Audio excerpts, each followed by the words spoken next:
பொய்களை பரப்புறதும் கடங்கம் கப்பி வைக்கிறதும் காலங்காலமாக அவங்களுடைய அரசியல். கொள்கையற்ற அந்த கூட்டத்துக்கு அதை தாண்டி ஒன்றும் தெரியாது.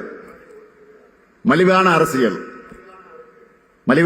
பண்றவங்களுக்கு பதில் சொல்ல வேண்டிய அவசியம் இல்லை.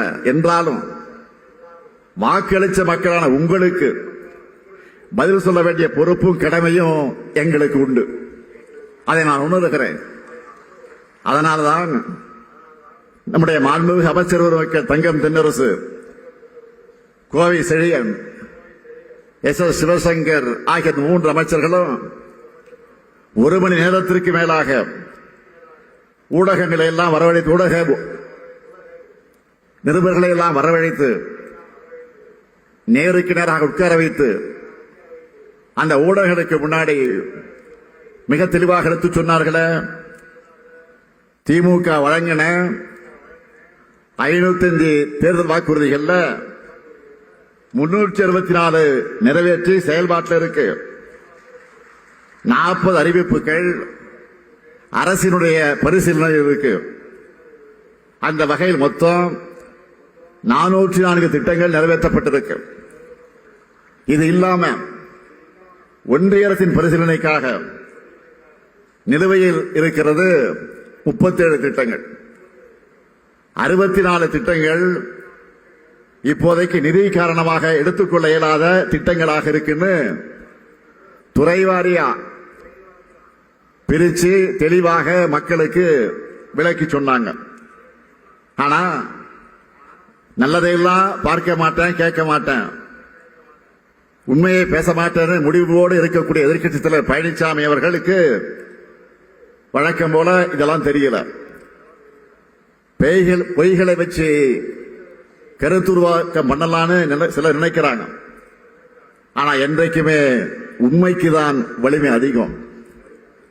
நாங்க கொடுத்த வாக்குறுதிகளை, நீட் விலக்கு போன்ற வாக்குறுதிகளை இப்போதைக்கு எங்களால் நிறைவேற்ற முடியல. நாங்க மறுக்கலையே, நல்லா கவனிங்க, இப்போதைக்கு நிறைவேற்ற முடியல. அதுக்காக நாங்கள் முயற்சி செய்யாமல் இருந்தோமா?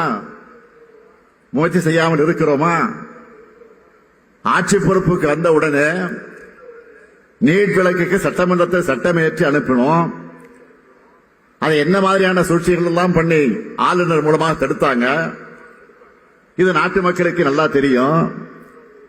அப்பவும் கடுமையான சட்ட போராட்டம் நடத்தணும். அதிமுக ஆட்சியில் இருந்தப்போ அதை மறைச்சு வச்ச மாதிரி நாடகம் ஆடலையே.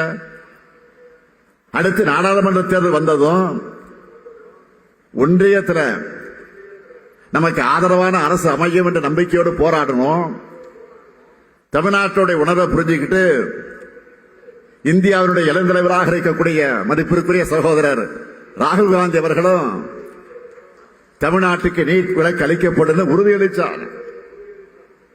தமிழ்நாட்டு மக்களான நீங்க புதுச்சேரி உட்பட 40 தொகுதிகளில் இந்தியா கூட்டணிக்கு வெற்றியை தந்தீங்க.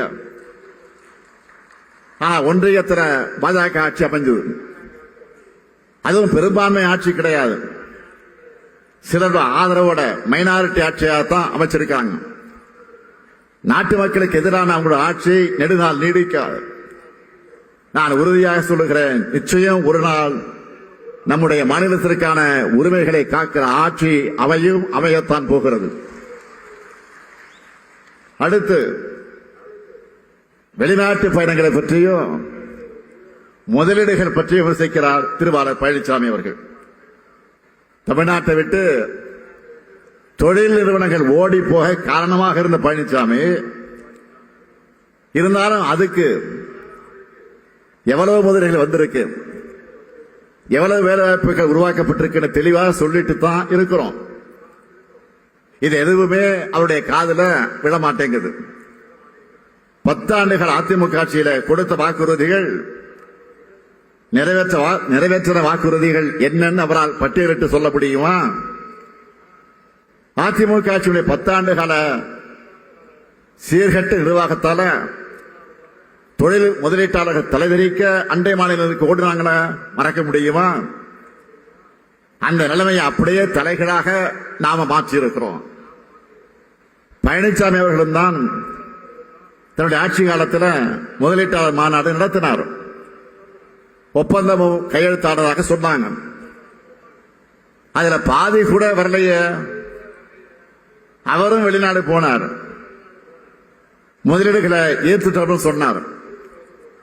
ஆனா கையெழுத்தாக இருப்பதில் கால்வாசி கூட செயல்பாட்டுக்கு வரல. ஆனா நாம ஆட்சிக்கு வந்ததற்கு பிறகு வெளிநாடுகளை சென்று ஒப்பந்தம் போட்டதுல 77 விழுக்காடு நிறுவனங்கள் வந்திருக்கு. மீதமுள்ளவையும் தொடங்கக்கூடிய பணியில் இருக்கு. நான் உறுதியோடு சொல்றேன், தமிழ்நாட்டை இந்திய அளவில் இல்ல, தெற்காசியாவிலேயே முன்னேறிய மாநிலமாக நிச்சயம் உருவாக்கி காட்டுவேன். இதுதான் என்னுடைய உறுதி. அவதூறுகள், பொய்கள், வீண்பழிகள், இதை பற்றியெல்லாம் கவலைப்படக்கூடியவன் நான் அல்ல.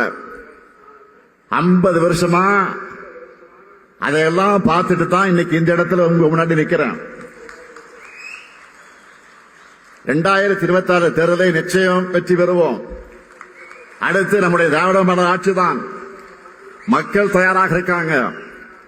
திராவிட முன்னேற்ற கழகத்தினுடைய மக்களாட்சி காலமெல்லாம் தொடரும். தமிழ்நாடு மேலும் மேலும் வளரும். நன்றி, வணக்கம்.